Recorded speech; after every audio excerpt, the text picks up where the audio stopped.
Olá e bem-vindos a mais uma conversa. Vamos começar hoje com uma cena que é, assim, o pesadelo de muitos pais. Imagina uma mãe que vai trocar a fralda da filha, uma bebê de 1 ano e meio, e nota algo estranho. O peito da menina parece estar crescendo. Uhum. Não é imaginação, tem um pequeno caroço ali, sabe? Como se o corpo dela estivesse começando uma jornada que só deveria acontecer, sei lá, daqui a uns 8 ou 9 anos. O pânico se instala. A primeira ligação é para o pediatra. O que é que está acontecendo? Essa é uma situação clássica de consultório e a ansiedade da família é totalmente compreensível. O instinto imediato é pensar no pior, né? Em alguma desregulação hormonal grave, em puberdade precoce. E a pergunta que fica no ar é: e agora? Exato. O que o médico faz? Pede uma ressonância. Um painel hormonal com dezenas de exames. A gente já imagina uma investigação médica super complexa. Mas, na maioria das vezes, a primeira coisa que um bom profissional faz não é pegar uma agulha, e sim uma espécie de mapa. Um guia de desenvolvimento criado lá nos anos 60, mas que, olha, continua sendo a principal ferramenta.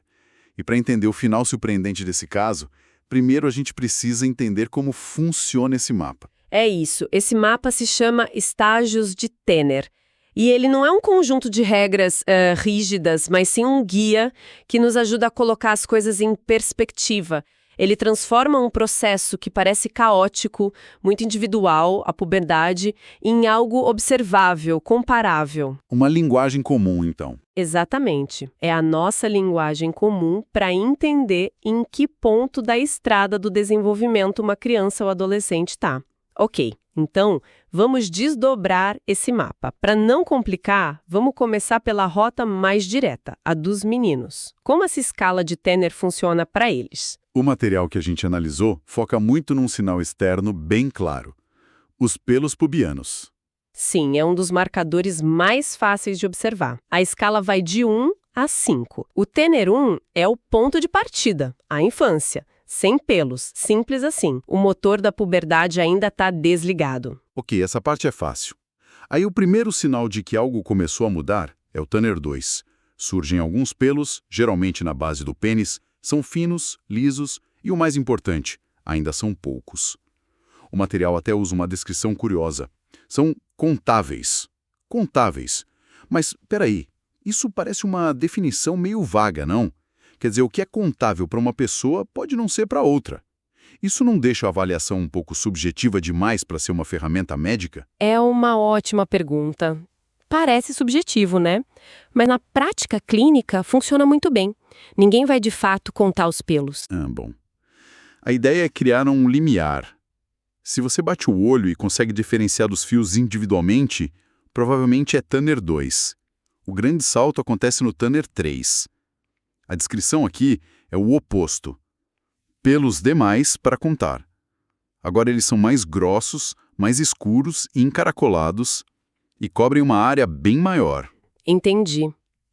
Então a passagem do 2 por 3 não é só sobre quantidade, é sobre uma mudança na característica mesmo, na densidade, é o ponto de virada. Exatamente. E essa distinção que parece boba é o que dá segurança ao clínico. Chegar no Tanner 3 não é só um detalhe estético, é um sinal claro de que o eixo hormonal, sabe, a conversa entre o cérebro e os testículos, engrenou de vez. A coisa ficou séria. Ficou séria. A testosterona está circulando em níveis que agora produzem efeitos visíveis e rápidos. Os pelos são só o sinal externo. Por trás disso, os hormônios estão remodelando o corpo inteiro. Faz todo sentido. É o outdoor que anuncia que a fábrica lá dentro está a todo vapor. E depois do Tanner 3? Imagino que a coisa continue a evoluir. Isso. O Tanner 4 e o 5 são sobre a expansão do território. No Tanner 4, a pelosidade já tem uma aparência quase adulta, cobrindo toda a região pubiana, mas ainda está contida ali. A fronteira final é o Tanner 5, que é o padrão adulto completo, quando os pelos se espalham para a parte interna das coxas. E os outros sinais acontecem junto, né? Claro. Enquanto tudo isso acontece na superfície, o pênis e os testículos também estão crescendo em volume, confirmando que o processo está ocorrendo em todas as frentes. Ok. Para os meninos, parece uma estrada única, com marcos bem definidos. Mas o material que a gente analisou mostra que para as meninas a história é outra. É como se o corpo estivesse seguindo dois calendários ao mesmo tempo, e eles nem sempre estão sincronizados. Perfeito, é exatamente isso. Nas meninas, nós também usamos a escala de Turner de 1 a 5 para os pelos pubianos, e a progressão é bem parecida com a dos meninos. Nenhum pelo, alguns contáveis demais para contar. Isso, a mesma lógica. Mas, e esse é o ponto crucial, nós temos uma segunda escala de Turner acontecendo em paralelo e de forma independente, a do desenvolvimento das mamas. 2 linhas do tempo. E uma menina pode estar, por exemplo, no estágio 2 para as mamas, mas ainda no 1 para os pelos.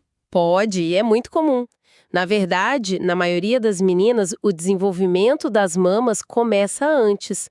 O surgimento do broto mamário é frequentemente o primeiro sinal visível da puberdade feminina, antes de qualquer pelo aparecer. Entender que essas duas pistas não precisam correr juntas é fundamental para não tirar conclusões precipitadas. Vamos então para essa segunda linha do tempo, a das mamas. Como ela funciona? O material detalha isso com idades médias, o que, confesso, já me deixa um pouco ansioso. É um processo bem gradual. O Turner 1 é, de novo, a fase pré-púbere, o tórax plano, que geralmente vai até os 10 anos.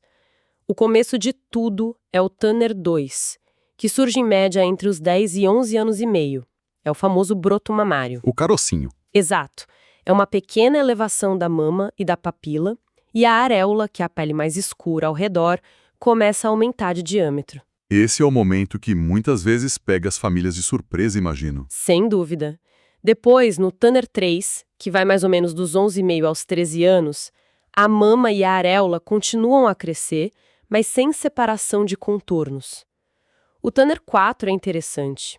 A areola e a papila se projetam, formando uma segunda elevação, quase como um monte sobre o monte. Nossa, que detalhe! E, finalmente, no Turner 5, a mama atinge o contorno adulto, com a areola se reintegrando ao contorno geral da mama.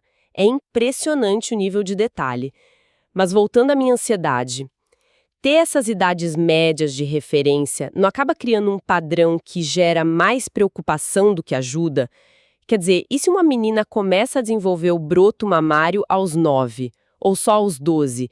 Isso não ocorre o risco de rotular as crianças como atrasadas ou adiantadas? Esse é o X da questão e um ponto importantíssimo. Essas idades são médias, são uma referência, um guia. A faixa de normalidade é imensa. A puberdade pode começar normalmente entre os 8 e os 13 anos em meninas. O papel do médico é justamente usar a escala de Turner não para carimbar um rótulo, mas para avaliar a sequência e a velocidade. Ah, entendi. O desenvolvimento está progredindo de forma ordenada. O ritmo é adequado. A escala nos ajuda a responder isso. A ansiedade vem muito mais da comparação social do que da avaliação médica em si, sabe? Entendi. Então, o médico está olhando para a jornada individual daquela criança, usando o mapa só para saber se ela está numa rota conhecida. Mas uau! Pensar em tudo isso, as duas escalas para as meninas, a escala para os meninos, as idades, as variações. Um profissional da saúde precisa ter tudo isso na ponta da língua numa consulta que dura 15 minutos. É um volume de informação absurdo. É gigantesco. E não dá para parar a consulta e falar, espera um pouco, vou consultar um livro aqui. Esse conhecimento precisa estar internalizado, precisa ser quase instintivo. E essa fluidez só vem com uma coisa: muita prática. É preciso ver centenas de casos, resolver milhares de questões. Sabe, se expor a todos os cenários para que na hora H a decisão seja rápida e correta. Pois é, um conhecimento que precisa ser testado à exaustão. Falando em testar o conhecimento, para quem está nessa jornada de aprendizado, seja na faculdade ou se preparando para a residência, ter a ferramenta certa faz toda a diferença. Se você é estudante e quer se preparar de verdade, entra agora em medicob.com.br, baixa o app e aproveita o maior banco de questões do Brasil, com provas anteriores de todas as instituições, questões comentadas, resumos práticos, aulas completas e flashcards prontos para revisar onde quiser. É a prática que leva à maestria que a gente está discutindo. Uma ferramenta essencial para organizar esse universo de informações e principalmente aplicá-lo. Bom, mas voltando à nossa análise, com esse mapa de Tanner agora bem mais claro na nossa cabeça, vamos voltar para aquele consultório, para a mãe aflita e sua filha de 18 meses com desenvolvimento mamário. Armados com esse conhecimento, como a gente resolve o mistério? Agora fica muito mais simples. O médico vai aplicar a escala. Primeiro, ele examina as mamas. O que ele vê? Uma pequena elevação, um broto mamário, sem dúvida classifica como mamas em Tanner 2. A primeira peça do quebra-cabeça está no lugar. Ok, aí vem o passo mais importante. E o resto? Ele examina a região pubiana. O que ele vê? Absolutamente nada. Pelos pubianos em Tanner 1. Ok, então os dois calendários, que no caso dela nem deveriam ter começado, estão completamente fora de sincronia. Um está marcando puberdade iniciada e o outro infância plena. Isso é o sinal de que algo está errado. Certo. É o sinal que nos dá o diagnóstico. Além disso, o médico mede a altura e o peso da criança e vê que ela está crescendo no ritmo esperado para um bebê de 18 meses, sem nenhum sinal de estirão de crescimento. Juntando as peças, desenvolvimento mamário, isolado, sem pelos pubianos e sem aceleração do crescimento, o diagnóstico se torna claro. Telarca prematura benigna. Vamos quebrar esse nome.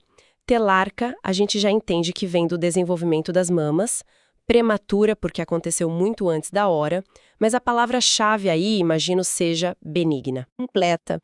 É uma condição considerada uma variação da normalidade. Uma variação da normalidade? Como assim? O que acontece é que, por alguma razão, o tecido mamário daquela criança está temporariamente mais sensível aos níveis baixíssimos de estrogênio que circulam normalmente no corpo. É uma ativação local e isolada, sem que todo o eixo hormonal do cérebro tenha sido ligado. Fascinante. Então, não é o motor da puberdade que ligou, é só, sei lá, o rádio do carro que ligou sozinho por um instante. É uma ótima analogia. Exatamente. Mas, para ter certeza, o que o médico estaria procurando para descartar um cenário mais preocupante? O que seria um sinal de alarme? Ótimo ponto. O cenário preocupante seria a puberdade precoce central, a verdadeira. Nesse caso, o motor no cérebro liga antes da hora e aí os sinais seriam coordenados, a gente veria mamas em Tanner 2, mas logo em seguida o aparecimento de pelos pubianos, também em Tanner 2, e, crucialmente, a criança começaria a crescer muito rápido, dando um salto nas curvas de crescimento. Seria o pacote completo. O pacote completo, só que na idade errada. A falta desse pacote é o que nos dá tranquilidade na telarca benigna. Então, o que tudo isso significa na prática? Depois desse raciocínio todo, qual é a conduta para essa menina de 18 meses? O que o médico diz para a mãe? E aqui está a parte mais bonita e às vezes a mais difícil da medicina. A conduta correta, segundo o nosso material e todos os consensos, é nada. Nada? Absolutamente nada. O trabalho do médico é explicar tudo isso para a família, tranquilizá-los e dizer que não há necessidade de nenhum exame de sangue, ultrassom ou tratamento.